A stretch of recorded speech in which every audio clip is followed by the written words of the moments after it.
Hello everyone, welcome back to Unique Classes. Last class में हम लोगों ने केमिकल रिएक्शन,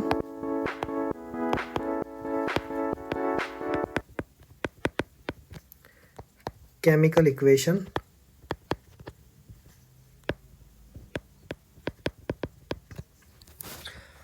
और law of conservation of mass के बारे में पढ़ लिया था।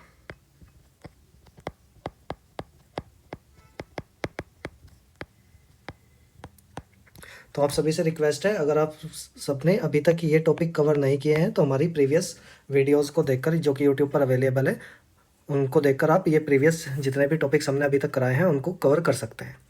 ये बहुत हेल्पफुल है ताकि आपको आगे अच्छे से सारी चीज़ें समझ में आ जाएं। ठीक है, तो अगर आपने अभी तक हमारे चैनल को सब्सक्राइब नहीं किया है तो प्लीज़ सब्सक्राइब कर लें, साथ ही लाइक करें और कमेंट में अगर आपकी कोई प्रॉब्लम या क्वेरी हो तो आप कमेंट में हम लोगों को लिख सकते हैं। चलिए, तो हम आगे अपनी कंटिन्यू करते हैं क्लासेस को। तो हमने जो लास्ट पढ़ लिया था law of conservation of mass के बेसिस पर, तो हमने ये पढ़ लिया था कि जो हमारी केमिकल इक्वेशन होती है वो केमिकल इक्वेशन हम लोगों को दो फॉर्म में देखने को मिलती है law of conservation of mass के बेस पर। एक मिलती है आपको बैलेंस,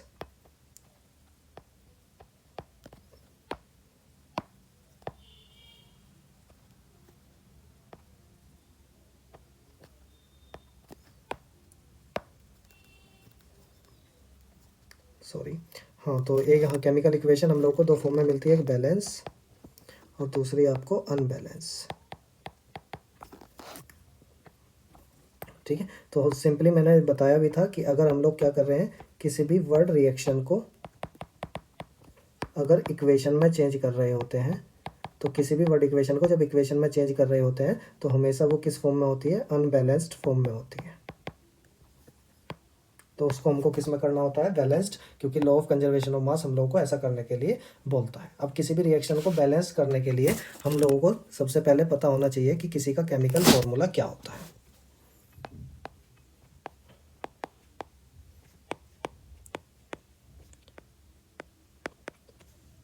ठीक है, तो आप लोगों को केमिकल फॉर्मूले के बारे में पता होना चाहिए कि क्या होता है, कैसे होता है। तो ये आपने 9th क्लास में पढ़ा होगा, और अगर नहीं पढ़ा है तो हम आज इसको यहाँ पर क्या करेंगे, कवर करेंगे कि किसी भी कभी केमिकल फॉर्मूला हम लोग कैसे लिखते हैं। तो जब भी कभी भी कोई कंपाउंड आपको लिखा मिलेगा इन केमिस्ट्री के अंदर, उस कंपाउंड के दो पार्ट होते हैं। एक पार्ट उसका होता है पॉजिटिव और एक पार्ट होता है उसका निगेटिव। जनरली जो पॉजिटिव पार्ट होता है वो उस कंपाउंड का मेटल होता है और जो निगेटिव पार्ट होता है वो उसका नॉन मेटल होता है। तो अगर हम मेटल की बात करें या पॉजिटिव पार्ट की बात करें, तो जब भी किसी केमिकल फॉर्मूले का नाम हम लिखते हैं तो उस नाम का जो स्टार्टिंग होता है,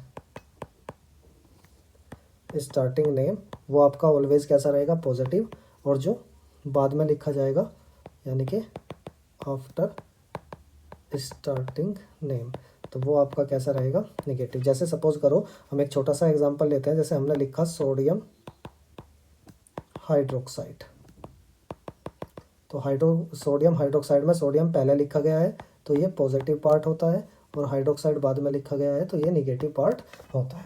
ठीक है, तो अब सोडियम का क्या सिंबल होता है, ठीक है, क्या पॉजिटिव होता है या निगेटिव होता है, या हाइड्रोक्साइड पॉजिटिव या निगेटिव कितना होता है, ये आपको हम आगे एक पीडीएफ आपको शेयर कर रहे हैं, तो इस पीडीएफ में आप देख सकते हैं, जिसमें हमने वैलेंसी की एक टेबल दी है। तो अगर आप देखेंगे कि हमारे पास एक हाइड्रोजन है, एक लिथियम है, बेरिलियम है, तो अगर हम हाइड्रोजन की बात करें तो हाइड्रोजन को जो सिंपलाइज हम लोग करते हैं वो H+ से करते हैं, और उसकी वैलेंसी क्या मानी जाती है, 1। तो ये सारे आपको फॉर्मूला बनाने में बहुत हेल्प करेंगे। तो जितने भी मैंने ब्लू कलर्स में आपको दिए हैं ये सारे आपके पॉजिटिव हैं, और जितने रेड कलर में दिए हैं वो सारे आपके कैसे हैं, निगेटिव हैं। ओके, और कुछ न्यूट्रल होते हैं जिन पर कोई चार्ज नहीं होता है, उनको हम लोगों ने ग्रीन कलर से रिप्रेजेंट किया है। तो कभी भी जैसे हमने अभी हाइड्रोजन की बात की है, जैसे सोडियम की बात की, तो सोडियम मैंने बताया ना कि स्टार्टिंग में हम लोग लिखते हैं, और सोडियम स्टार्टिंग में लिखते हैं तो सोडियम कैसा होता है, पॉजिटिव, तो उसका पॉजिटिव कितना होता है, 1 होता है। तो हम लोग को उसकी वैलेंसीज पता होनी चाहिए, वैलेंसी का सिंबल कैसे लिखते हैं वो पता होना चाहिए।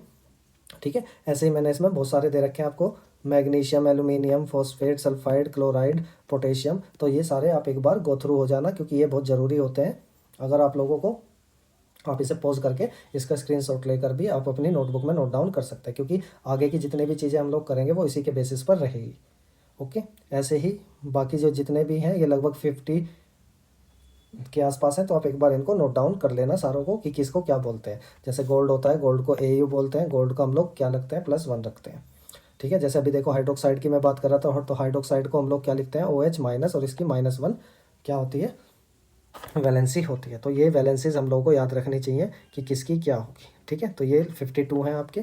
जैसे देखो ये हो गया कि हाइड्रोजन गैस रहेगी तो उसके पास कोई वैलेंसी नहीं रहेगी, CO कार्बन मोनोऑक्साइड कोई वैलेंसी नहीं रहेगी, क्लोरीन गैस के लिए भी नहीं रहेगी, सल्फर डाइऑक्साइड के लिए भी नहीं रहेगी। ऐसे ही अमोनिया और ये सब आप ध्यान रखना कितना क्या होता है। ये मैंने लिख भी दिया है इधर कि ब्लू कलर आपका कैसा रहता है, रेड कलर क्या रिप्रेजेंट करता है, ग्रीन कलर क्या रिप्रेजेंट करता है।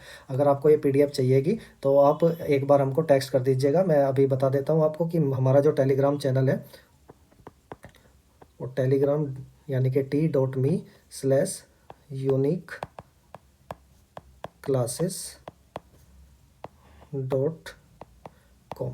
तो सिंपली आप अपने टेलीग्राम पे जाइएगा और इस टेलीग्राम पर जाकर आप सिर्फ इतना टाइप कर दीजिएगा, अदरवाइज टेलीग्राम में जाकर @uniqueclasses टाइप कर दीजिएगा .com। तो आपको हमारा ये चैनल दिखाई दे जाएगा जिसमें आपको कुछ इस टाइप का DP लगी होगी। तो आप उस पर एक बार मैसेज कर दीजिएगा, हम आपको ये PDF शेयर कर देंगे ताकि इसका आप प्रिंट आउट लेकर अच्छे से अपनी जो भी स्टडी टेबल होती है वहाँ पर आप लगा सकते हैं और इसको मेमोराइज कर सकते हैं। चलो अब इसका यूज़ मैं आपको बता देता हूँ कि हम लोग इसका यूज़ कैसे करते हैं। तो अगर हम लोग बात करें इनके यूज़ की, तो इसका जो यूज़ हम लोग कर रहे होते हैं, तो जैसे अभी मैंने बोला कि मेरे पास क्या है, सोडियम हाइड्रोक्साइड।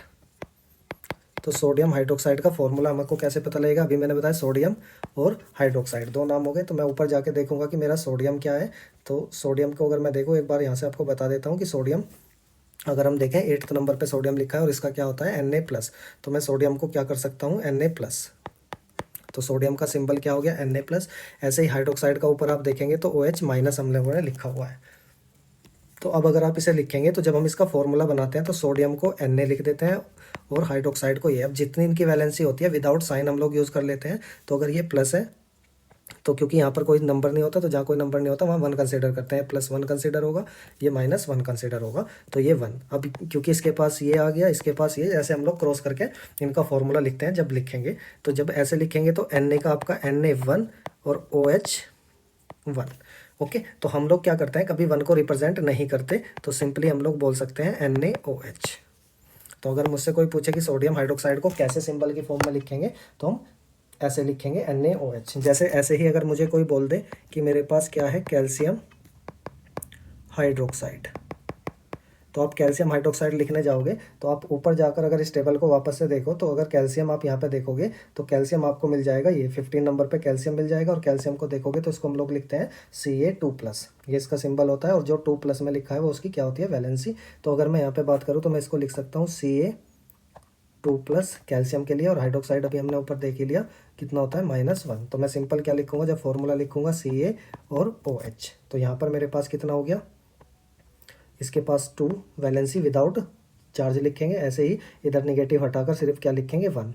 ठीक है, तो ये इसके पास और ये इसके पास। ठीक है, तो बस यहाँ पे एक बात ध्यान रखना, क्योंकि यहाँ पे क्या है, मेरे पास ऑक्सीजन और हाइड्रोजन है, तो जब भी कभी ऐसे लिखते हैं तो Ca के पास 1 लिखा नहीं करते, पर क्योंकि जब 2 एलिमेंट आपके होते हैं तो उन 2 एलिमेंट को हम ब्रैकेट में बंद करते हैं और इसको बोल देते हैं 2। ठीक है, तो जब हम इसको प्रोनाउंस करते हैं तो जो ब्रैकेट होता है उसको हम लोग बोलते हैं होल, और ये जो 2 रहेगा इसको हम बोलेंगे ट्वाइस, और अगर 3 रहेगा तो क्या बोलेंगे, थ्राइस। तो अगर मेरे से पूछे कि कैल्शियम हाइड्रोक्साइड का फॉर्मूला बताओ, तो कैल्शियम हाइड्रोक्साइड का फॉर्मूला CaOH का होल ट्वाइस होगा, यानी कि इसको हम लोग बोलेंगे OH। ठीक है, और ये जो ब्रैकेट हमने लगाया इसको बोलेंगे होल, और ये जो 2 हो गया ये ट्वाइस। तो CaOH का होल ट्वाइस हम ऐसे कैल्शियम हाइड्रोक्साइड को बोलेंगे। ओके, ऐसे ही जैसे अगर हमसे पूछा जाए कि अगर मैं एक बात करूं कि मेरे पास क्या है, एल्यूमिनियम सल्फेट। ठीक है, तो आप बेफिक्र रहना, ये सारी चीज़ें हम लोगों ने क्या कर दिया है, यहाँ पर शेयर कर दिया। तो इसकी PDF भी आपको मिल जाएगी, अगर चाहिएगी तो आप एक बार हमको टेक्स्ट कर देना, अदरवाइज आप यहाँ से भी स्क्रीन को पॉज करके इनको नोट डाउन कर सकते हैं। तो अगर मैं एल्यूमिनियम की बात करूँ तो एल्यूमिनियम को आप देखोगे तो एल्यूमिनियम आपका 3+ होती है वैलेंसी, उसके साथ सल्फेट की अगर बात करें तो SO4 2- होती है। तो अगर एल्यूमिनियम का फॉर्मूला बनाना है तो एल्यूमिनियम को विदाउट वैलेंसी लिखो, ऐसे ही सल्फेट को भी विदाउट वैलेंसी लिखो। तो एल्यूमिनियम की वैलेंसी 3 है और सल्फेट की कितनी है, 2 है विदाउट चार्ज। तो 2 किसके पास आ जाएगा, एल्यूमिनियम के, और 3 किसके पास चला जाएगा, सल्फेट के। तो क्योंकि देखो सल्फेट में भी सल्फर और ऑक्सीजन है, तो इसलिए यहाँ पर भी हम लोग ब्रैकेट ही ऐसे यूज़ करेंगे, तभी जाके उसमें लिखेंगे। तो हमारे पास क्या हो गया, Al2 SO4 का होल थ्राइस। तो अगर हमसे पूछा जाए कि एल्यूमिनियम सल्फेट क्या होता है तो हम लोग इस तरीके से कर सकते हैं। ठीक है, तो अभी हम लोग यही फॉर्मूले एक बार मैं आपसे कहूँगा कि आप अपनी NCERT की बुक निकालें और NCERT की बुक में हम लोगों को ये सारी चीज़ें क्या है दी गई है। तो आप अभी इस NCERT में जाकर आप अपना क्वेश्चन नंबर जो देखेंगे तो क्वेश्चन नंबर 4, 5, 6, 7 और 8, तो ये क्वेश्चन देखोगे तो वहाँ पर कुछ ऐसे ही लिखे हुए हैं जहाँ से आप फॉर्मूला बनाना सीख सकते हो।